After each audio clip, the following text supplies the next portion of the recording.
making, because we're almost disadvantaged in almost every a woman thriving in a male-dominated industry is worth celebrating. You would agree with me on that one. It's 11:34 a.m. Your One Family, One Radio, Super 92.7.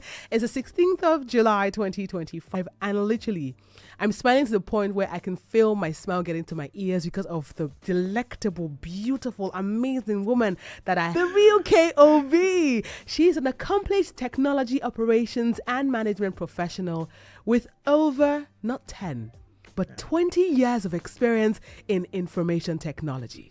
She's currently sitting as the Operations Support Supervisor for Equinix Data Center, West Africa. She has demonstrated expertise in managing technology-driven business, solutions positioning, project management, supply chain management, and communications. She loves family, fitness, and fun. And yes, she is 6 feet and and a thought leader. A mentor raising the next generation of women in technology, particularly in infrastructure. She's called the King of Boys, like I earlier mentioned, as she manages a plethora of engineer, a male-dominated space, designing infrastructure and technology with ease every day. If you do seamless transaction in Nigeria today, it could not be that she's the reason why you're doing that. Well, she is a wife to the most amazing man that she knows, as well as the mother to 3 brilliant, impeccable children. Yes. Now, she speaks English. Yes. No, I'm coming. Let me be ringing my bell. She speaks English. Yes. Hebrew. Yes. Igbo. Yes. And Yoruba. And the days that she's not infrastructure engineering, she's teaching mathematics. Yes. Who are you? She's teaching mathematics somewhere and thereafter wrapping her day keeping fit at the gym. Her prodigies and mentees are everywhere in cybersecurity. Is the opportunity to raise younger professionals that are shattering glass ceilings. She's not done yet, though. This is just the beginning of her. Ladies and gentlemen, Hermaphrodite inclusive. Make welcome the one, the only, Debbie Ubaru. You Thank did you this. So much. You did this.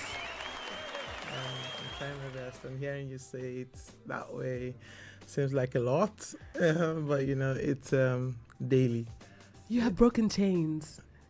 Yeah, I try to do what I can do as a woman. It's been a very long journey. 20 years in infrastructure engineering. Yes, I've been in IT for 20 years, 20 plus years. Okay, let's start from the very beginning. Who is this woman? Who is Debbie Ubaru? Growing up, childhood, tell me all about it.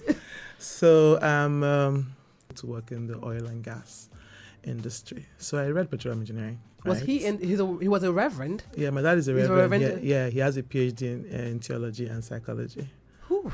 Yes, So, I mean, I hear two things, because I'm first of 4, and I understand what it means like to be the first leader child, and to be the one everyone's following. Yes. How have you gotten to find yourself in all of this? So it took a lot, because I used to hide behind books and stories. I used to be an Ennis Blyton fan. Ooh. So I used to like all the stories, and then I used to like all the Mallory Towers, and I used to read all of those books, the Nancy Drew series. So I used to hide inside a lot of books. Because, and then, of course, growing up in an Igbo family, you're the first, so you have a lot of responsibilities, so cooking and taking care of the house, all of those things. And then my dad had, he had an expectation, right? You had to be top in your class. He's one of the idyllic parents that will tell you the first person does not have 2 heads. You had to be top in your class, you had to be all of that. My mom being a teacher then with the American school. So there was quite a bit of pressure growing up. I was just about to ask that. Yes, I finished secondary school at 14.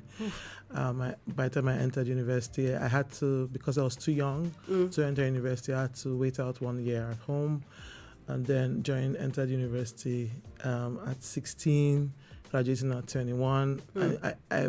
My first year, my dad actually came to school to come and check my result. No to be sure that I did well in school.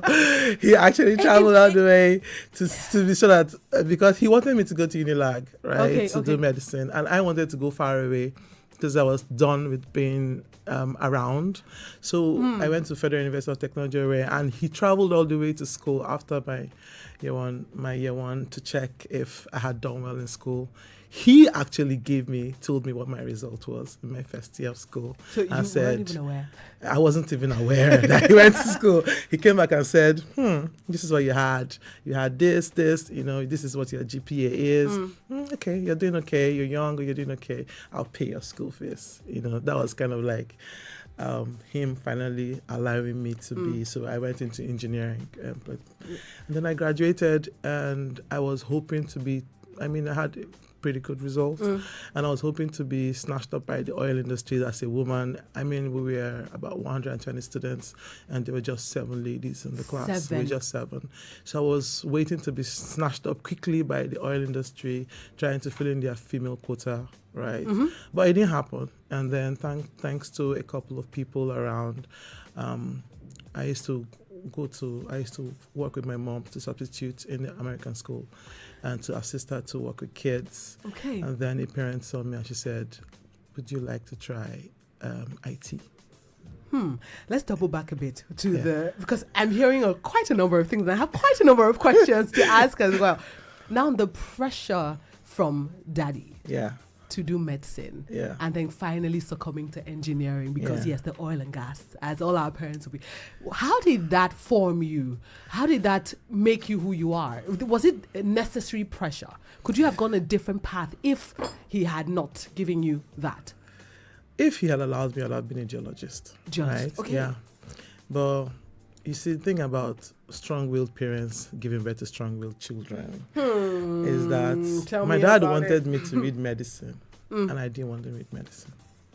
Not for any reason, but the fact that he wanted me to read medicine. Because everybody was talking about how my child needed to be a doctor. So I failed biology. I had a pass in biology. You can't read medicine with a P in biology. Yeah. So I had credits and distinctions in every other subject but biology. So I had a provisional admission at Unilag for medicine from 1995, 96. And then I couldn't take it because I didn't have biology. So they gave me the option to resit, maybe a GCE to complete. But I had complete, so when I filled my JAM form the second time, because then we used to have JAMs 1 year apart, I filled River State University and Federal University of Technology. Why did you want to go that far? I'm from Imo State, right? My parents are from Imo State. I felt it was either Lagos or Owerri. Okay. Because at least if my parents are not comfortable enough to have me in Lagos State, they should be comfortable to have me in my state of origin. Right. So that was my negotiation. That was what I was going to negotiate with my dad. So I filled my JAM form without him knowing and put Futo as my first choice and River State as my second choice. So when the results came out, it was a friend of mine who came to say, look, your name, you made it on the list in Futo for petroleum engineering. And my dad was like, Futo Owerri, you're not going. I was like, but Dad, it's my state, right? If I'm not going to get Lagos, I don't have biology. There's no point in writing O levels again. I already have my complete papers. I already have an admission. Now we got to do this. So it took a while convincing, me being 16 and my parents not wanting me to go far. And then, first of all, we weren't born here. So getting used to the country in itself was hard. So he followed me, took me all the way and held me back. I took, was it Ekenedi Lichuku or Hamotus? I can't remember. And then he took me all the way to school. That was a time. Yes.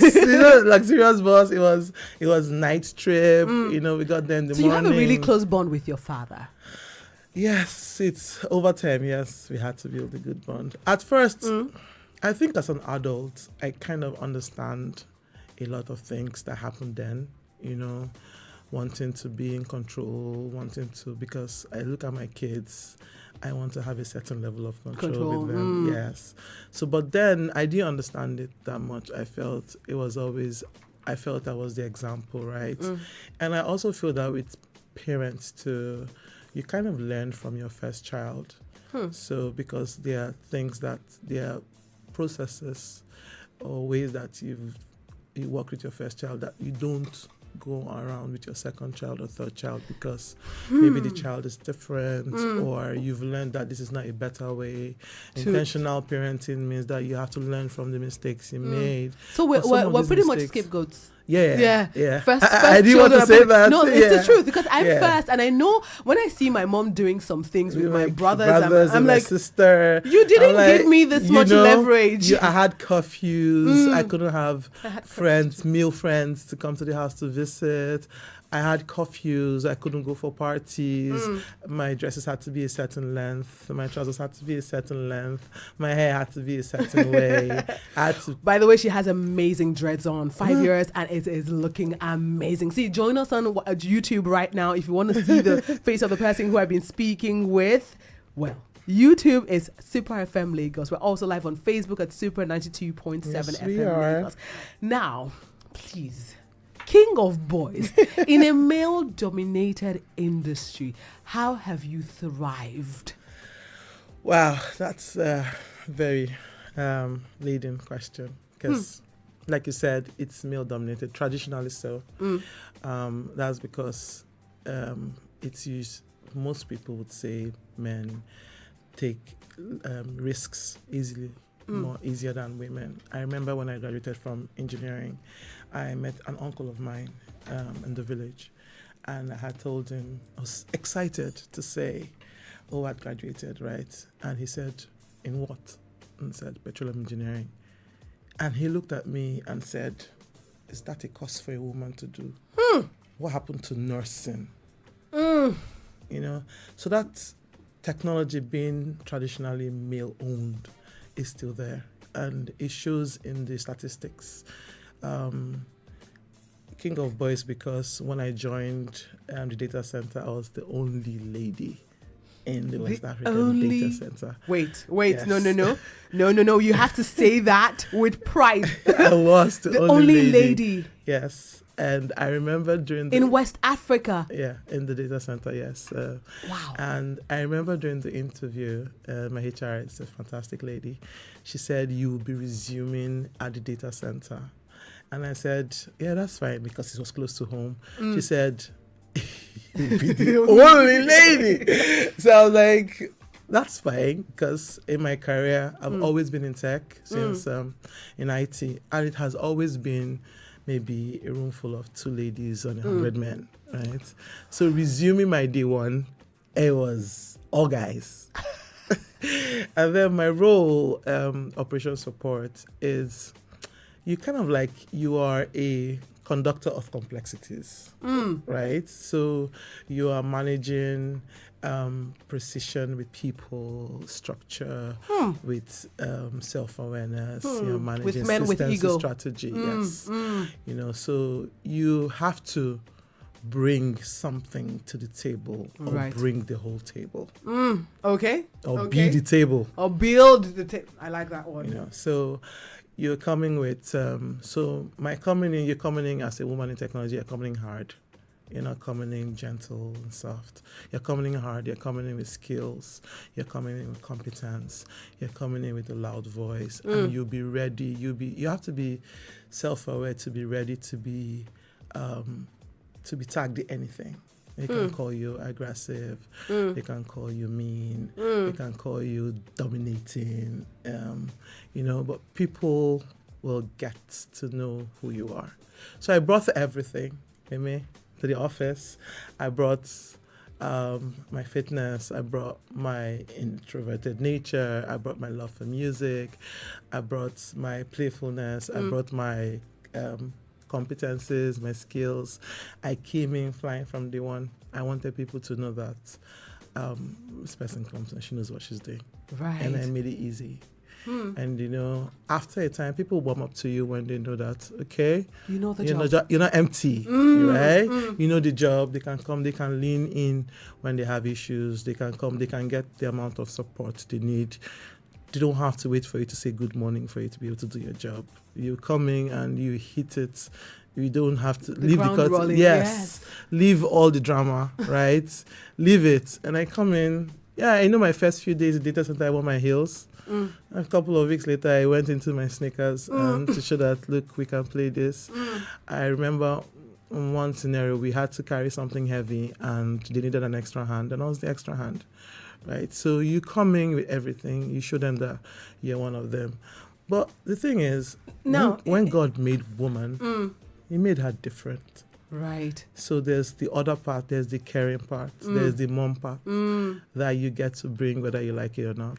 So in comparison to who you are with work, because there's the assertiveness, Yes. there's the focus, there's I know what I'm doing, I'm here to hit the ground running. Don't give me less because I'm a woman. Yes. Don't bring small tasks to my table because, she's a woman. Let's start with her easy. Yeah. You came and you brought it on. Yes. I'm sure there were some challenges that you faced along the way. I did. I want to know about it. I Please. did. I remember my first call I received, and the person said, "You're doing too much. Take it easy." You're doing too much? I got it. You're doing too much.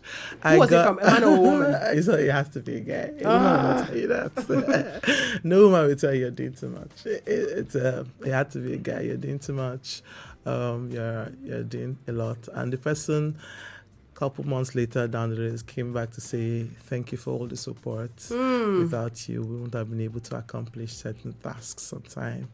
So I think it was shocking for them.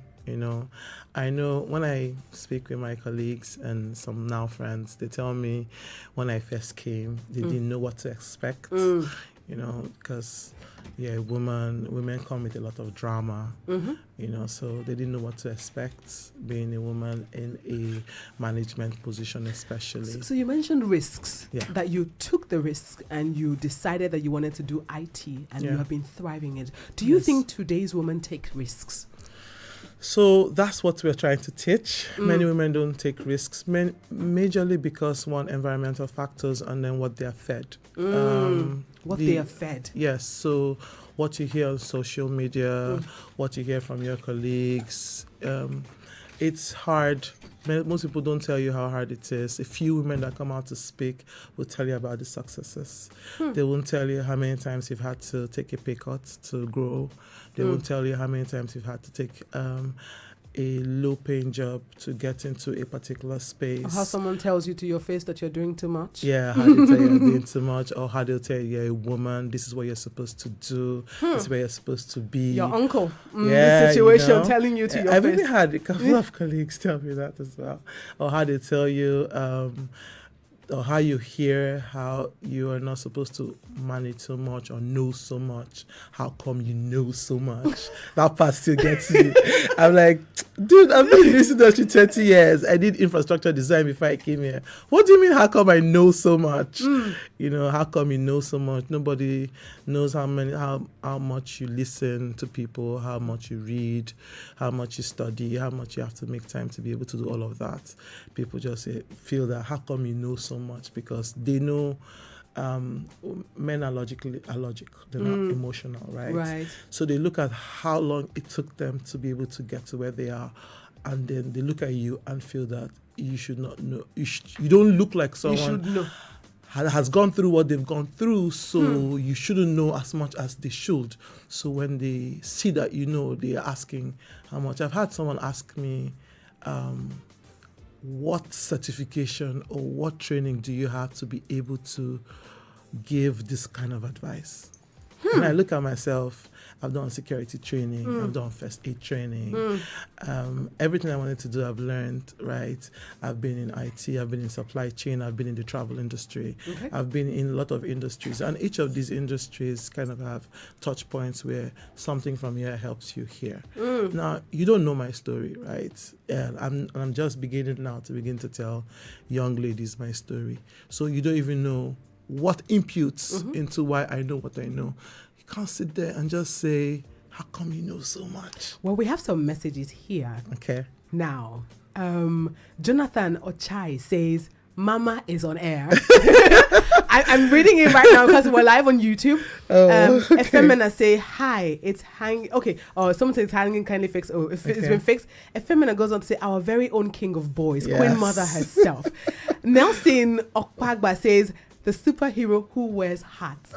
You have obviously been someone who people look up to because of the kind of person that you are and because of the kind of things that you bring to the table. Like you say, you don't just bring anything to the table, you build the table. Yeah. Now, I know that women may have faced challenges in the past, but do you think that the challenges that women faced in the past is still thriving here today in Nigeria?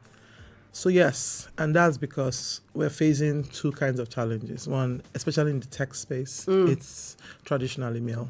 And then the African culture still impacts a lot of our generations, especially our parent generation. Maybe with us, millennials being parents, it will get better, but there are still expectations. Right. My parents' expectation is first you get married to a good man and then you have kids. Nobody's saying you're going to be a tech boss. You run your own company or you do your own business, right?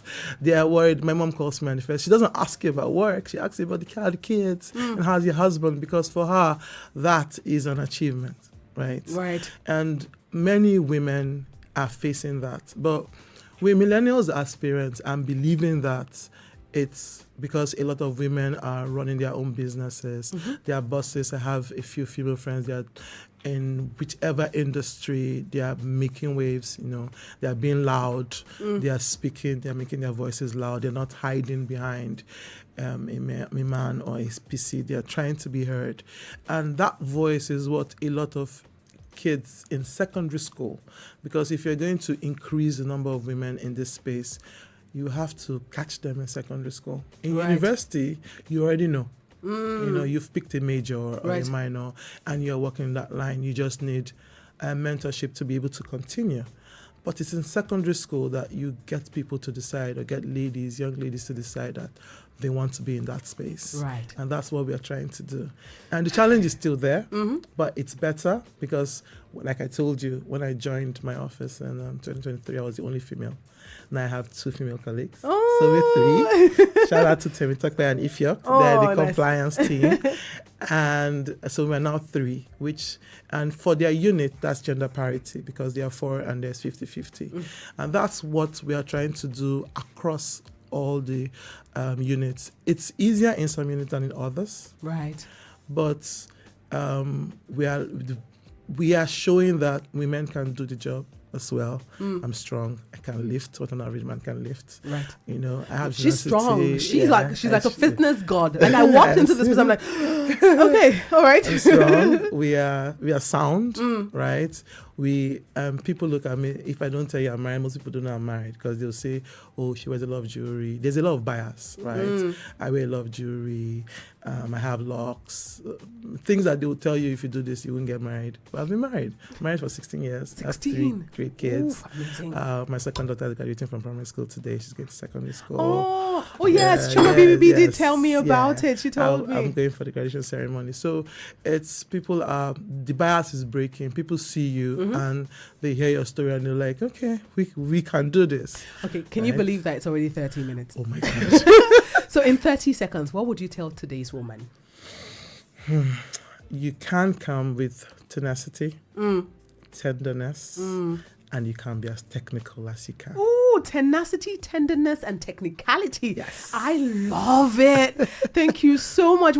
I have had the pleasure of having a conversation with someone who is a woman that literally has broken boundaries, stepping up to the game every single time she's on it. She's an accomplished technology operations and management professional with over 20 years of experience in information technology, aka the king of boys. Yes. Because in a male-dominated industry, she is thriving, and we